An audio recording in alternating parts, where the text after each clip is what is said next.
Oh my god, oh my god, oh my god, oh my god! Hello and welcome, you beautiful bookish people. June has passed, it is now July, so that means it's time to wrap up all the books that I read in June. And I picked up 6 books, which normally that's a little bit slow for me, but I had a really good month. Like, the books that I read were phenomenal.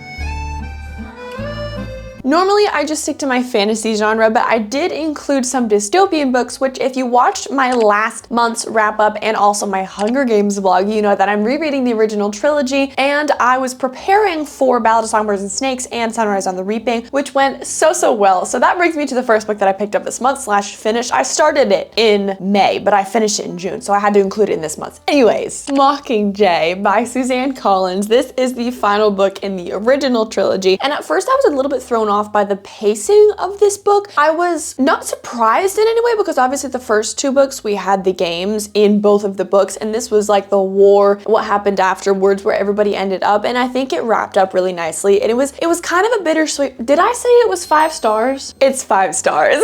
It was kind of a bittersweet ending because it's not like everything worked out well. I mean, I guess it kind of, I don't know. Based on the things that have happened during this book and all the things that have happened to Candace and Peeta and really everybody involved, it was like, okay, at least things are calm now, like y'all can go deal with your trauma. But I'm so glad that I read this because I picked up so many things the second time around, then reading it for the first time in middle school, however many years ago, and there were so many Easter eggs for Ballad of Songbirds and Snakes and Sunrise on the Reaping that I'm glad I reread it. I'm not gonna go too much into detail about what the story is about because I know you guys know the story of Hunger Games, but we're gonna put this one away. I think we started off the month very well. Naturally, the second book that I picked up is The Ballad of Songbirds and Snakes, also by Suzanne Collins, the first prequel in the Hunger Games universe. I gave this one 5 stars, but like for a different reason though, because this was so different. And I thoroughly enjoyed, actually, no, I didn't enjoy it 1 second being in Coriolanus Snow's head because he is absolutely revolting, but I did enjoy I did enjoy having a book written basically from the villain's perspective and not necessarily like humanizing or like rationalizing his actions in the Hunger Games and like what he did to make the Hunger Games what they are now. But it was that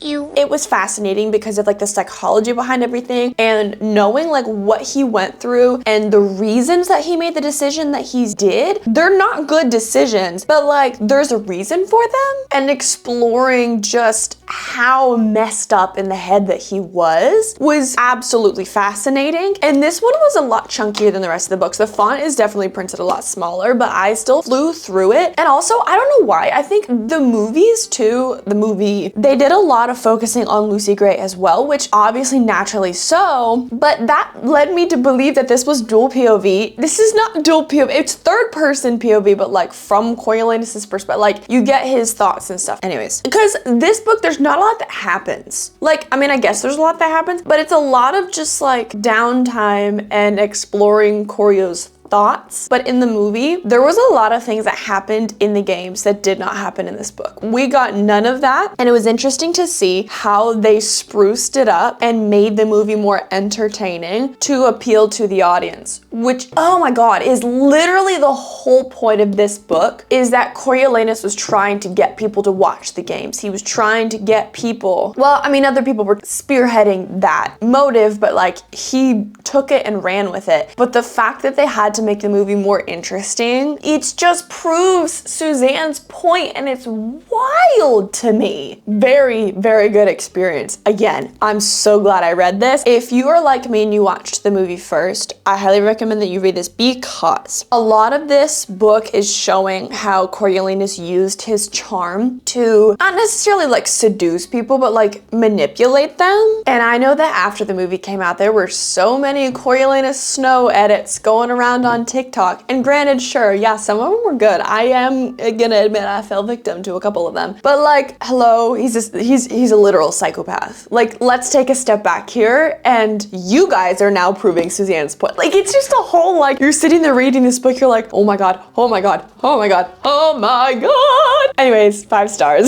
The next book that I read Sunrise on the Reaping by Suzanne Collins, the second prequel. This is Haymitch's Games, and I am not gonna go too much into detail because I know it's still a relatively new release, and I do read all the Hunger Games books in my vlog that I mentioned, so if you want to go through that. Ballad of Songbirds and Snakes and Sunrise on the Reaping are spoiler free. The original trilogy, I do mention spoilers, but anyways. This was 5 stars for a third reason. I was absolutely destroyed by this book. Basically, this goes into detail about Haymitch's Games, his experience, what really went on, because obviously a big part of the Hunger Games is propaganda and showing how that affects oh my god, that's a really ugly car. Anyways, so we don't really know what went on. You don't know what went on during Haymitch's Games, and this goes into so much detail, and it's heart-wrenching, and it's so weird. Going back to Haymitch's Games right after reading the Ballad of Songbirds and Snakes, I highly recommend that if you're gonna read the entire series, read it in publication order. Don't read it in chronological order. Do not read the prequel first. There's a reason that she wrote it like that, and she writes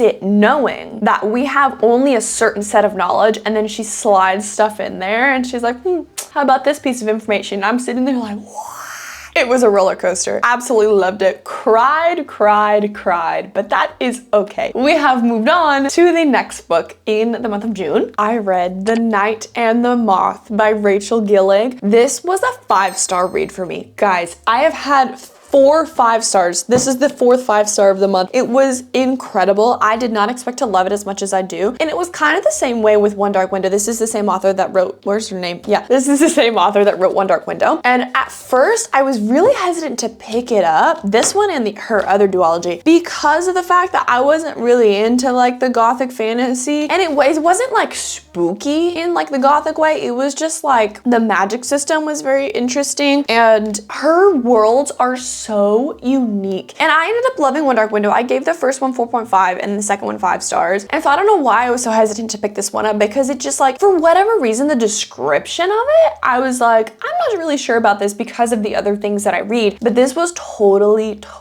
worth it. This is about a girl named Six, but she's actually one of 6, hence the name, diviners at Eileen Cathedral, which basically means she has the power to commune with the gods, the deities of their world, and give people divination. And at the beginning of this, the king and his knighthood come to the cathedral to get his divination, to basically say, hey, do I have the god's blessing to rule over this land? And she has a very surprising dream, but then all of a sudden, one by one, all of her sisters, the other diviners 1 through 5, go missing. And she's like, hello, where y'all at? And basically there's one of the knights, hence the knight, in the king's knighthood that's like, hey, let's go look for him. And she's like, bet. Actually, that's not how it went down. It was a lot longer of an explanation than that. But she has been in service as a diviner for 10 years. She doesn't remember her life before. She knows nothing of the outside world. And so when this knight comes and he's like, let's go find them, she's like, I guess we can, but like, you're gonna need to help me because like, I have never been on the outside world that I remember. And it goes off from there. This is fantasy with a romance subplot. Although there is a good amount of romance, I would say that like if you took the romance out, the plot would still be like phenomenal. And one of my favorite characters is the gargoyle, which is basically her sidekick. There are 26 gargoyles that guard the cathedral, but there is one of them who speaks more than the other gargoyles, and he calls everybody Bartholomew, and it's the best thing ever. He's the comedic relief. He is constantly getting these like little sayings wrong. Basically, there was one, for example, that he said like right as raindrops, and I'm kicking myself because I should have annotated. I didn't think I was gonna love it as much, so I didn't pick up my annotation tools, but I should have. Honestly, I think I'm gonna try to reread this at,